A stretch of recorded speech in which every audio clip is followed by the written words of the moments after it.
Good morning, Morning Musings by Melinda. First musing of the new year, and I hope you'll take some time to listen because I actually worked on some things for you. I hope you had a really lovely Christmas. Everybody was sick. I was sick, Bill was sick, Jason was sick, Elliot was sick. Everybody got the flu and the cold, and I'm still getting cancellations with people in the hospital. It's been a very bad flu season, so we all have to hold space for each other about the flu and the cold. What was your favorite Christmas present? Mine was something from Bill in which he pretended to be Santa and had written me a letter about being a believer, and actually talked to all of my family, my children, and called my sister to give little memories from the times throughout my life in which I spread Christmas cheer and everybody connected that way. So that was a fantastic gift.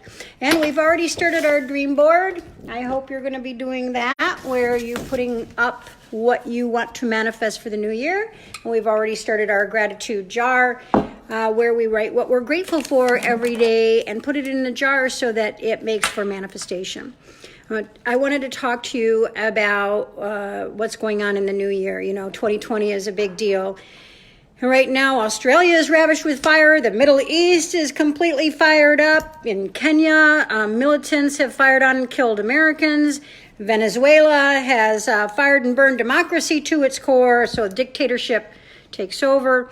China and Russia are technologically on fire, which is always a competitive energy for the U.S.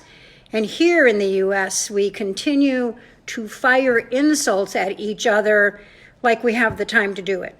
It just blows my mind. Do you ever look at how people talk to each other over politics? It's kind of crazy. Perhaps we're more like Nero, laying blame on who started the fire to burn down Rome, and we're fiddling away our missed opportunity to change, to make changes. So what do we do? If there's ever a time that we need to breathe some fire of spirit into our lives, it's now, more than ever, more in this decade. It's really a vital moment in history where we need to be poised for the next generation and how the vibration will be set for them, and whether we're going to have peace, harmony, or conflict in the world and divisiveness. So the numerology of 2020 lends itself to getting ourselves together and our act together so that we're not burning up in the fire of divisiveness. The number 2020 equals a 4 universal year, and that represents order, responsibility, stability, family, manifestation, conversation, not judgment, conversation, peace, physical reality, and practical solutions. So if the numerology of 2020 holds true, we can move into a higher frequency with mankind and become part of a cosmic mind. So in other words, we should behave more the way that God wanted us to behave and less from our shadow or our ego side. When we take some of the words from the Bible literally, instead of looking at, the meaning behind the words as far as how our behavior should be, that literal translation can lend itself to a lot of judgment and fear. And that's not for us to be in, is fear, because we keep jumping from the fire into the frying pan. So the thing that I teach is karmic profile, how history repeats itself in your own life, and how history repeats itself through generations, and how history repeats itself through history.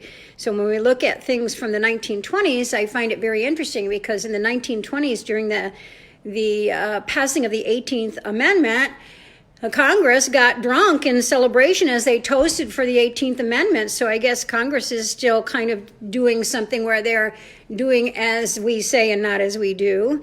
There was something called the 1925 monkey trial, where there was some big controversy on whether evolution should be taught in schools, which actually created a situation where that topic was not introduced at all into the 1960s. So there was still some controversy about how religion should be in the classroom. And the National Origins Act of 1924 set immigration quotas to exclude some people in favor of others. So there we go. We're still in that hot topic. And of course, women did get the right to vote, but if you study the statistics, women usually vote in regards to what their husband's lifestyle is. So, and then in 1929, of course, the crash. So if we were looking at comparisons from 100 years ago, it seems like we're kind of stuck in the same vibrational frequency. So what are we learning?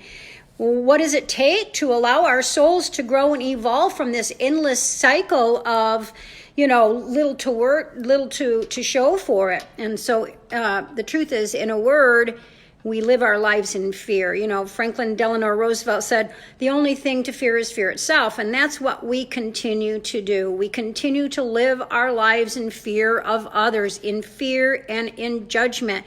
And fear anchors us and continues to create cycles and patterns of self-inflicted abuse and abuse that's extended to your neighbor. And your neighbor in today's world is a global neighbor, maybe not so much in the 1920s, but today we have global neighbors. So we're living in a constant cycle of Groundhog Day right now because we are always afraid. We can't stand to be unafraid. So we judge and we compete and we bully and we defeat and we argue and we spit at each other and we bitch and we have fits and we don't love. And we don't love each other and we don't love ourselves. So we don't respect each other and we don't respect that other people have the right to believe what they choose as long as they're not harming anyone else. And so the gift of free will that was given to us by God is completely squandered in judgment and fear. And that's one of the greatest gifts that God gave us, is the gift of free will. Do unto others as you would have them do unto you. So if you have a belief system and you don't want somebody to tap into your belief system and give you a hard time about it, then don't do that to someone else. So anyways, what do we do? Because it all really starts with you, okay? And so this year, instead of resolving to not put things in your mouth that are not good for you and diet, resolve to not let things come out of your mouth that are unkind and in judgment. Instead of clean eating, how about clean dealings? How about making sure that you're dealing with people cleanly without lying or without being inappropriate? And exercise your body for sure, but how about exercising good manners? Where do they go? Resolve to get more rest? Oh, sure, absolutely, get more rest. But how about not leaving it to the rest? How about standing strong and doing something? Organize your life? Yep. Maybe organize a dialogue with someone that you disagree with. Quit smoking? Absolutely. Take anything that's a pollutant that comes from you out, including words. Words can be a pollutant. Spend more time with family. That's what I love for sure. But how about the brotherhood of man? So let's just think about giving peace a chance in 2020. Remember that song, We Didn't Start the Fire by Billy Joel? Or did we? So that's my New Year's message today. I hope that you have a blessed and wonderful New Year. Once again, we ask for you to share this out.